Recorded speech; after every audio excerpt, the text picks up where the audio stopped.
Hey, what's up everyone? Welcome to P4P TV. This is Michael and it's been a while, but I'm back! Excuse the incoming alliteration, but this 22nd of November at the Newcastle Entertainment Centre, Newcastle, New South Wales, is a delicious domestic dust-up between two up-and-coming prospects of the Australian domestic scene. Of course, I don't imagine that these two will want to stay on the local scene too long, and I dare say that both fighters have bigger plans for the future, but as it stands, Nikita Tszyu and Dylan Biggs are on a head-on collision course to establish just who is the next in line to the Australian Super Welterweight throne once Nikita's brother, Tim Tszyu, abdicates to take on the world at Super Welterweight and above. Dylan Biggs will defend his Australian Super Welterweight title in what is stylistically a fight that promises action and maybe even a knockout. It all goes down in a city dubbed Tszyu Castle because of its link to the Tszyu family, and no doubt Nikita will have plenty of support on the night. Be that as it may, this is boxing, and in the ring, 2 men enter, 1 man leaves. Unless there's a draw or no contest. Oh shit. There is a storm on the horizon and its howling gales originate in Bow Desert, Queensland. The Bow Desert Storm, Dylan Biggs, is only 21 years of age, but so far in his 10-fight pro career, he has already claimed the ANBF Super Welterweight title. That was in 2022 via unanimous decision win over Mirko Pizzi on the Liam Pardo versus Brock Jarvis card, and currently Biggs is the Australian Super Welterweight title holder. Ranked in the top 10 super welterweights in Australia and well inside the top 100 worldwide rankings, if you go by BoxRec, Dylan is making the right moves and making some noise despite having such a short career. 10 wins with 7 by KO, Biggs has an authoritative approach to his style. Taking charge from the outset, he presses his opponent from mid-range and coerces them around the ring, working behind a long and strong jab. Let's call it a power jab. He uses that jab to set up follow-up shots like a right cross or as a segue to a combination. The right hand of Biggs has drawn some notice, and although it's true that he carries some power in that hand, and it's something that Nikita will have to be wary of, it's also obvious that Dylan Biggs carries decent power in both hands, and his left hook is particularly nasty. Having said that, the question is, does he have enough power to earn Nikita Tszyu's respect in order to keep Nikita off of him? Mid-range is where Biggs seems most comfortable, and typically after firing off 1 or 2 shots or even a salvo of punches, Biggs uses his footwork to get back in that range.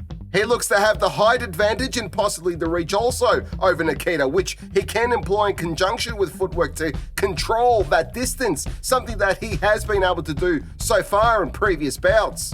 In his last fight against Ryan Mitchum, a southpaw like Nikita, Biggs incorporated all of his attributes perfectly to take Mitchum out in the first round. In what seemed to be a rehearsal for a Nikita Tszyu bout, I just wonder if these attributes are enough to derail Tszyu, who has proven beyond doubt that not only can he box and punch hard, but that he can also take getting punched Hard. Nikita the Butcher Tszyu certainly proved my last point when he stepped in the ring against his last opponent, Jack Brubaker.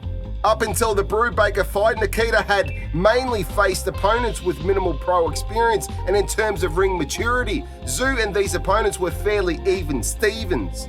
That all changed midway through 2023 when Tszyu stepped up considerably in levels to take on the wily, experienced and tough as old boots, Jack Brubaker.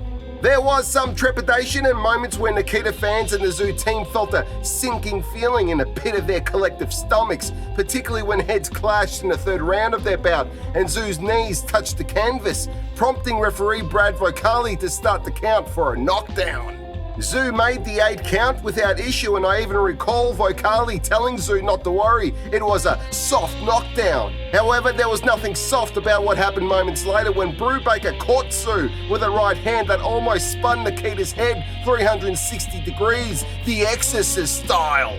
Seconds out from the end of that round, Brubaker caught Tszyu a few more times, but Nikita proved his resilience and aptitude for survival, clenching, punching and pushing back to create distance, and thus ultimately seeing out the round before regrouping in his corner. Brubaker was every bit as tenacious as Team Tszyu expected, but in the end, Nikita would prove too good and too strong, and in round 6, almost simultaneously, both Brubaker's corner and Ref Vocali had seen Brubaker on the end of enough punishment and called it a day. Credit to Jack, he never went down. With each fight, Nikita continues to develop as a professional in terms of experience and maturity. His punch selection is on point, and he seems to throw the right shot at the right time. He has a versatile range of punches, and his approach when coming into throw is improving, but he is still getting hit cheaply. I hear pundits and observers say the same thing, that defensively there are still holes, like hands hanging low below the chin or not enough head movement. These are the things that Biggs will be looking for, and I can see some bruising rounds for Nikita early on. If I'm wrong, I'm happy to let Anthony Albanese sing Supercalifragilisticexpialidocious up close and in my face.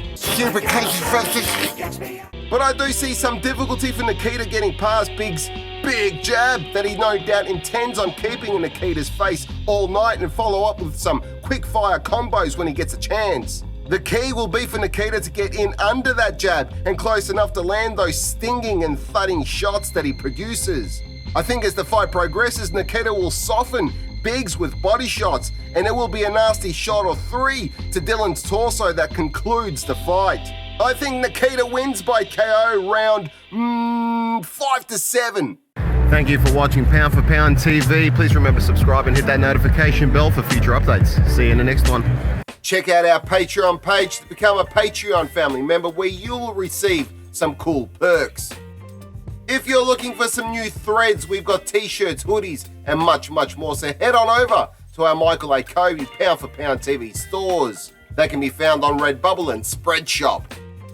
Join me on my travels and head on over to my other YouTube channel titled Barefoot and Free. There you can follow me as I traverse the many parts of our planet and occasionally get into a spot of bother. Nonetheless, it's always fun and entertaining. If you're struggling with some of life's obstacles and challenges, my book How to Get Out of Life Traps might just be the answer that you're looking for to help guide you through the difficult times. It's helped many get past some of their darkest moments, and it might do the same to you. You can purchase it on Amazon, where you can also find a wide range of my other works. Those works include screenplay to book adaptations, a fairly unique concept, with genres covering comedy, heist and revenge, drama, supernatural and crime, if that's more your cup of tea. You can find them by following the link provided.